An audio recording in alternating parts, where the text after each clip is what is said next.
Dari bayang-bayang yang paling kelam, lembayung bangkit sebagai penjaga rahsia yang tersembunyi dalam lipatan malam. Dia menguasai kekuatan bayang-bayang dan ilusi, mampu menyelinap tanpa disedari serta berhubung dengan dunia ruh yang tidak terjangkau oleh manusia biasa.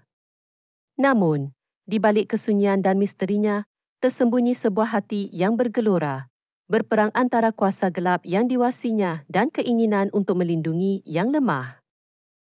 Di langit luas yang membentang tanpa batas, seri langit memancarkan aura suci dan cahaya harapan.